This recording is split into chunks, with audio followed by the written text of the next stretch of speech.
Hoy nos metemos de lleno en la vida de una de las artistas más revolucionarias de Colombia, Débora Arango, una mujer que con su arte desafió a toda una nación y que al final esa misma nación terminó por poner en un pedestal. Cualquiera que haya tenido un billete de 2,000 pesos colombianos en la mano seguro reconoce este rostro.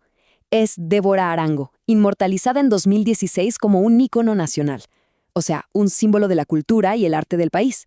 Pero ojo, que este honor tan grande esconde una historia de décadas de rechazo, de escándalo, de controversia. Es que antes de estar en el dinero que usamos todos, su arte era descrito así, con estas palabras. La prensa más conservadora, la iglesia, la alta sociedad, todos la condenaron. Decían que su obra era un ataque directo a la moral y a las buenas costumbres. Y bueno, aquí está la pregunta del millón, ¿no? ¿Cómo fue ese viaje de Débora Arango? ¿Cómo pasó de ser la artista marginada a una de las figuras más importantes del país? Esa es la historia que vamos a desentrañar hoy. A ver, todo empieza en su juventud, porque aunque nació en un entorno súper privilegiado, su espíritu era de todo menos convencional. Ella nació en 1907, en una familia muy acomodada de Medellín. La educaron en colegios de monjas muy estrictos, pero desde chiquita ya mostraba su carácter. Por ejemplo, rompía las reglas de género de la época vistiéndose de hombre para poder montar a caballo, algo que en ese entonces era solo para ellos. Y a escondidas se ponía a estudiar los libros de anatomía de sus hermanos, que estudiaban medicina, porque quería entender el cuerpo humano tal cual era. Su formación como artista estuvo marcada por dos figuras que eran como el agua y el aceite.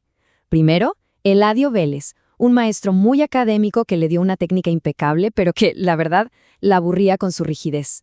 El verdadero cambio vino cuando conoció la obra de Pedro Nel Gómez. Sus murales, que estaban cargadísimos de crítica social y pintados con un estilo expresionista, le abrieron los ojos. Le mostraron el poder real del arte. Y en sus propias palabras fue una revelación total. Ahí fue cuando dejó atrás la idea de pintar todo perfecto como una foto y se lanzó a un arte que sentía, que denunciaba, que estaba vivo. Así, justo así, empezó a nacer la artista que iba a poner de cabeza la historia del arte en Colombia. Y con esta nueva forma de ver el mundo, pues no tardó nada en desatar la tormenta. ¿Y cuál fue el campo de batalla que eligió? El cuerpo femenino. Apunten esta fecha, 1939. En el Club Unión de Medellín, un lugar súper exclusivo, Arango hizo historia. Se atrevió a hacer lo que ninguna mujer había hecho antes en el país: exhibir desnudos. Pero no cualquier tipo de desnudos, claro. Para entender el shock que causó, hay que pensar cómo eran los desnudos de la época. Generalmente eran figuras idealizadas, pasivas, casi como adornos. Los desnudos de Arango eran todo lo contrario. Eran mujeres de verdad, con vello púbico, con miradas que te sostenían, que te desafiaban. No eran objetos para ser vistos, no. Eran personas, sujetos con poder. Miren esta obra, Bailarina en descanso. Aquí no hay vergüenza ni idealización. Es un cuerpo real en un momento íntimo. La crítica los llamó paganos, y es que justo ahí estaba su fuerza. Mostraban una feminidad libre, sin los filtros de la moral impuesta. Y la reacción fue una bomba. Inmediata y brutal. La prensa la acusó de pornográfica, la iglesia la condenó y quizás lo más duro fue que hasta otras artistas mujeres le dieron la espalda, seguro por miedo a que las asociaran con el escándalo.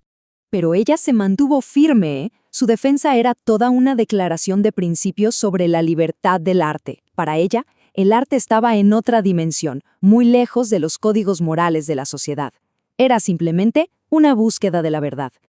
Y esta anécdota es genial, porque muestra su ingenio y su crítica afiladísima.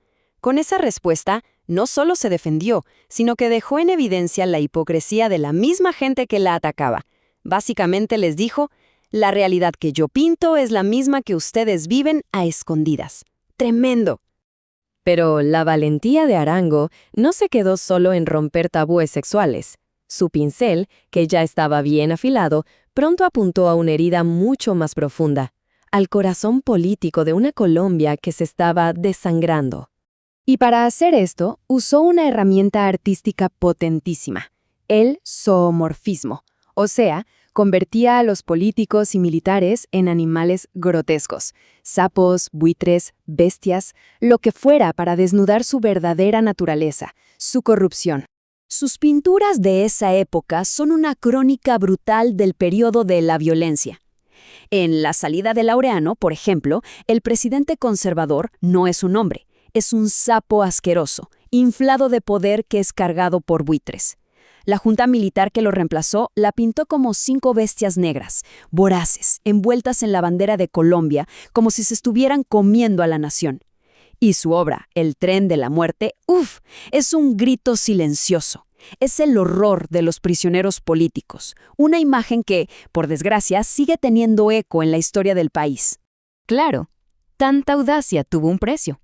Por décadas, Débora Arango fue silenciada, fue marginada, vivió una especie de exilio dentro de su propia casa, en su propio país. El camino para que la reconocieran fue larguísimo, una maratón, no una carrera corta. Miren esta línea de tiempo. Pasaron casi 40 años de silencio y censura entre el primer escándalo, en 1939, y su redescubrimiento en los años 70. En el medio, la censura del franquismo en España y un exilio interno que se autoimpuso. Tuvo que llegar una nueva generación para que finalmente se viera el valor de su obra, un proceso que culminó con esa retrospectiva clave de 1984 y, finalmente, con su rostro en el billete en 2016. Y así volvemos al principio, al billete. Entonces, ¿cómo es que La Rebelde se convirtió en un ícono? La respuesta es bastante simple. El tiempo le dio la razón. Su arte, que alguna vez se consideró subversivo, con los años fue reconocido como el retrato más honesto y crudo de su tiempo. El propio billete es como un resumen de todo su legado. El pájaro que se ve viene de una de sus pinturas que criticaba a la Iglesia. En el fondo se pueden ver pedacitos de sus desnudos y de sus obras políticas. Hasta hay un texto con su filosofía sobre el arte. Cada cosita es un homenaje al artista que se atrevió a pintarlo todo. Y el punto clave es este. El legado de Arango es la valentía de ser la primera, de decir la verdad con el arte, sin que le importara el precio. Fue un testigo implacable que le mostró a Colombia su propio reflejo, con todas sus luces y, sobre todo, sus sombras. ¿Saben? Sus críticos usaban esta frase para atacarla, casi como si la estuvieran llamando bruja. Pero la historia es irónica, y le dio la vuelta. Se convirtió en la Débora que el fuego no devora, porque su verdad y su arte demostraron ser indestructibles. El fuego no pudo con ellos. Y esto nos deja con una última reflexión. El trabajo de Débora Arango fue documentar las verdades incómodas de su tiempo. La pregunta que nos queda flotando es, ¿qué artistas están haciendo eso hoy? ¿Y qué es eso que nos están mostrando que quizás preferiríamos no ver?